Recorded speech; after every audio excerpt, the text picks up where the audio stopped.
Hey guys, this is Hell Hades. This is a Raid Shadow Legends video. Guys, we got the new fusion out, or at least the info out for Thor, the mighty Thor. Is he going to be mighty or not? Let's just take a quick look at the little turntable here. Background obviously looks sweet. A few people saying he looks kind of like the God of War Thor rather than the Marvel Thor. The animation on the hammer is pretty cool. I don't know. It looks like it could do with a few days in the gym, but maybe he's just like rock solid and he's gonna absolutely KO the enemy. So the mighty Thor. Let's see what's going on. Thor, Fey Hammer, attack based, magic affinity, legendary barbarian. I guess I'll just have a quick read up of what Raid say about him before I get into my view. So saying here, hey folks, finally time to shed some light on the last but not least Asgard Divide champion who has not been fully revealed yet. Being a strong, fearless nuker, Thor will definitely shine bright in PvP or anywhere where you need some damage. It says here as well, so the fusion event starts on Thursday the 5th, which is next Thursday. Please note that the format of this fusion will be different, but already familiar to you.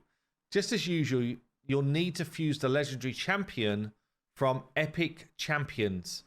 But to summon those, you'll need to get fragments. So it's like a fragment collector for the epic or epics, and you then fuse those into Thor. So we've seen these a bit now, pretty much in game. If you, I don't know if I've got one that I can even show you, honestly, that is not yet collected on my account. So have a quick look.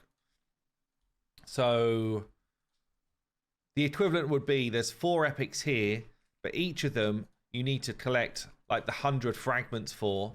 So you end up saving up those epics because they will give you points in like champion chase, and then you have to fuse 4 before the end of the fusion. Otherwise, the fusion goes away and you're just left with a group of epics.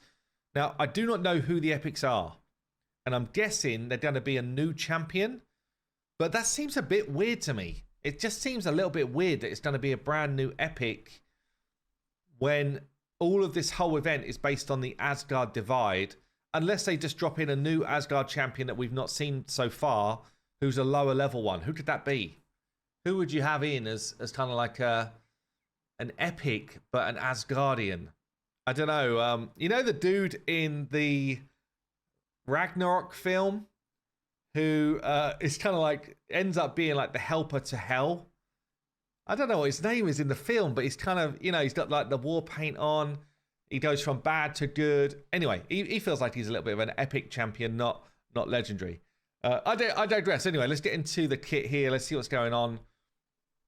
So, really, what do we want from a Thor?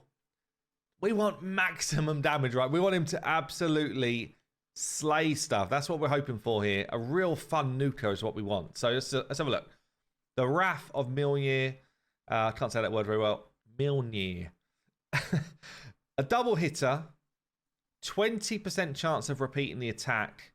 Each hit decreases the target's turn meter as well. So, firstly, you will need accuracy to decrease turn meter. That's always been the case. A double hitter, which has got a chance to repeat. There's some fun champs, actually, that do this already.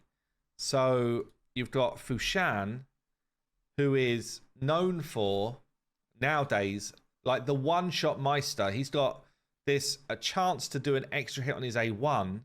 Georgia does the same, actually. And sometimes you can just get this proc in over and over again, and you can like one-shot Amius, for example, in the right setup with crazy gear and crazy kind of like crazy everything, honestly. But it is fun. Yeah, I think Skull Lord doesn't hit that hard, but I've had videos where Skull Lord is out there just crazy attacking the Scarab boss and stuff like that. So potentially this could be a nuke, especially with a repeat attack, and it's a double hit already. So an interesting A1. Bit of RNG to it though. So the A2, Fulminous Ricochet, attacks all enemies. After hitting the first enemy, will hit every other enemy in a random order. Following the initial hit, each subsequent hit increases the damage inflicted by 25% up to 100%. So the last person you hit is going to take double damage from the first hit. This is interesting. This is, in fact, very interesting because there is a champ, again, in the game already who does some... Let me get into the game. Does some hella damage. Galkut, right? So Galkut's got this A2, yeah.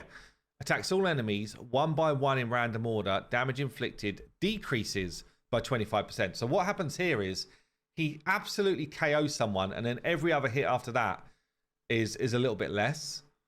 But sometimes they code stuff in a weird way, right? That, like the next hit, let's take Trunda. Trunda is coded badly. In fact, she should be fixed. But every other hit after the first one basically applies the crit damage buff again. I'm hoping they don't do it that way, but it would be fun if they did. So that, you know, the first hit, okay, you get 25% extra damage, but then it procs crit damage again. And then it procs crit damage again. So when you get to the last hits, it's just like disgusting levels of damage. Don't know if it's going to be like that, but either way, this could end up being pretty fun. I guess you end up trying to hit someone. I mean, it depends how hard it hits, right? But it does say AoE as well. Loads of things going through my head. It's like, do you try and hit someone that you think squishy first so that you kill them in PvP, and then the other hits kind of like start going through tanks? There's no ignore defense here. There's no ignore stone skin here. So it's not like you can just take out anyone in PvP, but it should be a good PvP damage dealer. Ignores block damage and ignores unkillable. So it is a way to get through like a Leorius or someone like that. Or, you know, if in live arena you're up against someone putting out block damage. This effect does not work against bosses. This effect? I guess it just must mean this effect. So yeah, I mean, you're going to get...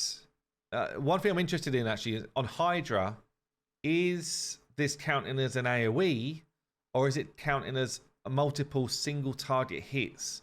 Because if it's single target, that will do a lot more damage because Hydra heads have inbuilt damage reduction to AoEs.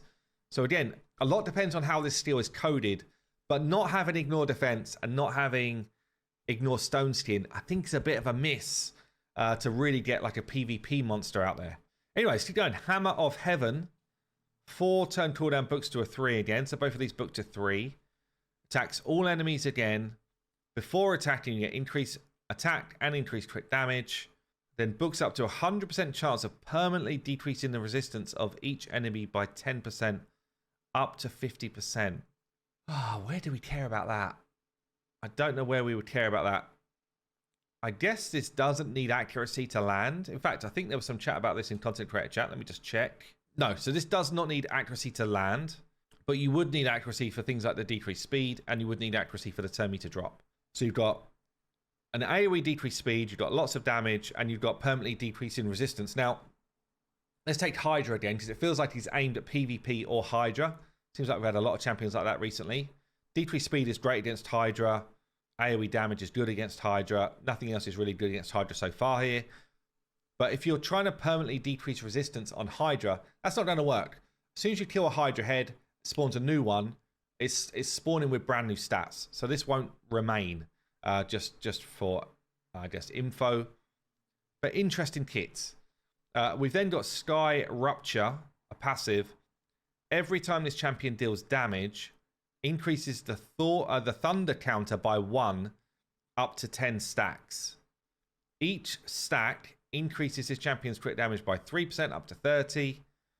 Once the stack reaches 10, attacks all enemies and places a stun for 1 turn. After the attack, you reset the counter. So you've got another kind of inbuilt AoE. So you've got like 4 stacks here, 4 stacks here. So I guess basically every...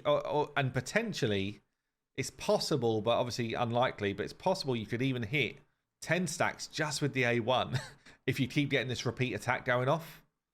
Which could be crazy, honestly. But obviously that's just like totally RNG heavy. But yeah, I don't know. So pretty much you'd need 1 rotation of all skills if you didn't get any crazy stuff going off. And then you would get the full thunder stacks and an AoE stun. It's an interesting kit. It doesn't feel like it's like a crazy nuker But a lot depends on his multipliers.